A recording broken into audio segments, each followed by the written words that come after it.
Oracle just fired 21,000 people, blamed AI in a federal document, and allegedly some of those people say they were asked to train the AI that replaced them before they left. That last part isn't from a dystopian novel, that's from exit interviews. This week, quick background if you've somehow avoided Oracle your entire life. They make the databases that run banks, hospitals, airlines, and governments. Basically the software layer underneath everything that would cause a national incident if it disappeared on a Tuesday afternoon. Larry Ellison founded it in 1977, is currently worth around $180 billion, owns most of Hawaii, and has spent the last decade being loudly publicly obsessed with AI in the way that only someone who doesn't have to worry about being replaced by it can afford to be. Every year, Oracle files a 10K, a mandatory annual report straight to the SEC. It's where public companies disclose their finances, their risks, their executive compensation, and apparently now, their approach to replacing the people who built the company. This year's filing dropped June 22nd. Most of it is exactly as boring as you'd expect. And then there's this sentence. The adoption and deployment of AI technologies across our operations have resulted, and may continue to result, in reductions to our workforce.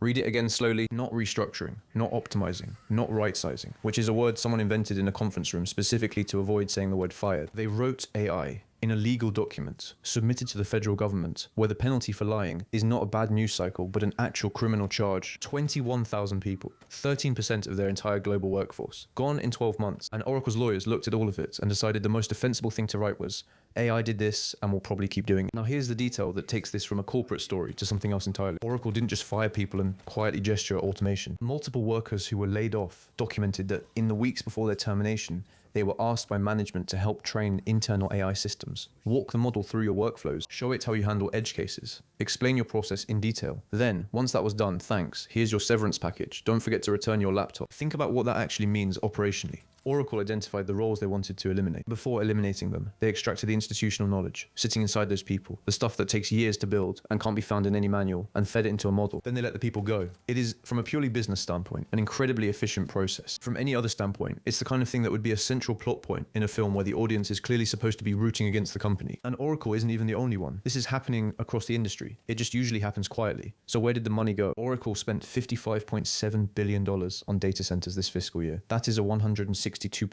increase from the year before. For context, that's more than the entire GDP of a mid-sized country being poured into physical computing infrastructure in a single year. Their free cash flow is currently negative $23.7 billion, which sounds catastrophic until you look one line over and see $638 billion in signed future contracts sitting on the books. That number was $138 billion last year. It grew by $500 billion in 12 months. Included in that pile is a $300 billion deal with OpenAI to provide cloud infrastructure. The same OpenAI whose models are being used to replace the kind of knowledge workers Oracle just let go. So the full loop looks like this. Fire the humans, use the severance savings to fund data centers, sign contracts with the AI companies whose models will do the work the humans used to do, collect $638 billion in future revenue. Larry Ellison told analysts Oracle will build more cloud infrastructure than all of its competitors combined. He said this in the same quarter. The layoffs were disclosed. Nobody in that earnings call asked him to reconcile those two things. Here is why this SEC filing specifically matters and not just the layoffs themselves. Every major company running layoffs right now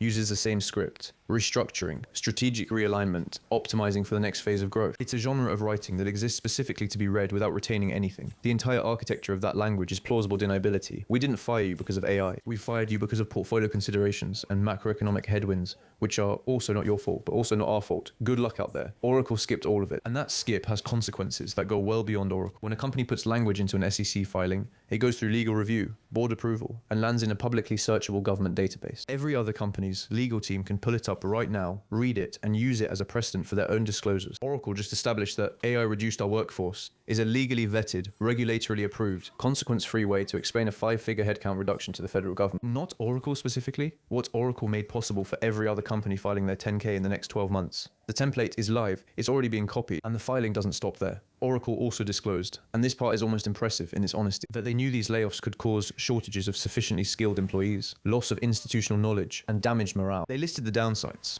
in the same document, approved it, filed it, and proceeded anyway. That's not a mistake or an oversight. That's a company that ran the numbers, saw the human cost clearly enough to put it in writing, looked at $638 billion in contracts on the other side of the ledger, and made a decision. The disclosure isn't a confession, it's just paperwork. Now zoom out for a second, because Oracle is not an isolated case, it just happens to be the loudest one this week. Cloudflare cut 20% of its workforce this year, and pointed at AI efficiency gains. Standard Chartered announced 7,000 cuts in an AI push. A survey published this month found that 99% of CEOs now expect AI-driven layoffs at their company. Not might consider, not are open to. Expect. As in it's already in the plan somewhere, and the only open question is timing. The difference between Oracle and the rest of them right now is paperwork. Oracle wrote it down. Every other company is running the same spreadsheet in the same boardrooms. They're just using communications teams that are better at making the math sound like a vision. The filings will come, they always do eventually. Oracle just showed them what the language looks like. So here is where this lands. After disclosing every single part of this to the federal government in plain, unambiguous English, their stock is fine. No congressional hearing, no investigation, no consequence beyond a bad news cycle that lasted about 48 hours before the algorithm moved on to something else. Just a sentence in a document most people will never read, sitting in a government database, quietly confirming what everyone already suspected, but nobody with legal exposure wanted to say out loud, officially. AI is replacing workers. It's in writing now, signed, filed, and publicly searchable. Everything else is just waiting for your company's fiscal year to end. Here's the part that's worth sitting with for a second. Every time a story like this drops, the same conversation starts. Is AI going to take my job? And most people answer that question by looking at their job title. I'm a designer, I'm an analyst, I'm in operations. And then they Google whether that job is at risk, and they either feel relieved or they don't sleep for 3 days. That's the wrong question entirely. Peter Drucker, who basically invented the idea of modern management, said something in the 1950s that nobody took seriously enough. He said, the most important thing in a knowledge economy isn't what you know, it's how fast you can make what you know useful in a new context. He called it the knowledge worker. And the irony is that the knowledge worker he described, flexible, contextual, adaptive, is the exact opposite of what most knowledge work actually became. It became specialized, siloed, documented, repeatable, which is precisely what Oracle just automated at scale. There's a book called Range by David Epstein, and the core argument is uncomfortable if you've spent years going deep in one direction. He looked at the most durable careers across fields, and found that the people who lasted weren't the ones who specialized earlier. They were the ones who wandered across domains long enough to build a combination of perspectives nobody else had. Roger Federer before he committed to tennis, Darwin before he committed to biology. People who looked inefficient on paper until suddenly they weren't. The point isn't to become a generalist and know nothing well. The point is that your value isn't in the depth of one lane. It's in the connection between lanes that nobody else is making. And that connection, that specific combination of things only you see because of the specific path only you took. That's the thing that's genuinely hard to replace. Not because AI can't do either thing separately, because AI doesn't have your particular history of doing both together. Cal Newport puts it a different way. He said, passion doesn't precede mastery, it follows it. You don't find what you're good at and then get good at it. You get good at something, and the goodness itself creates the meaning, which reframes the whole conversation about AI taking jobs. Because the people most at risk aren't the ones who chose the wrong career. They're the ones who stopped building before they got rare enough to matter. Oracle didn't fire people because they were bad at their jobs. They fired people because their jobs had become fully legible, fully documentable, fully transferable to a system that doesn't take lunch breaks or asks for a raise. The question worth asking isn't whether your job is safe. It's whether you are becoming increasingly legible or increasingly illegible to a system trying to replace you. And illegibility, genuine, hard-won, cross-domain illegibility, is the only moat that's actually getting wider right now, not narrower. None of this is career advice. I'm just someone who read a filing and went down a rabbit hole that led to Drucker at 2 a.m., which is how you know it got real. See you in the next one. Like and subscribe for more. The foul stench floods my nostrils.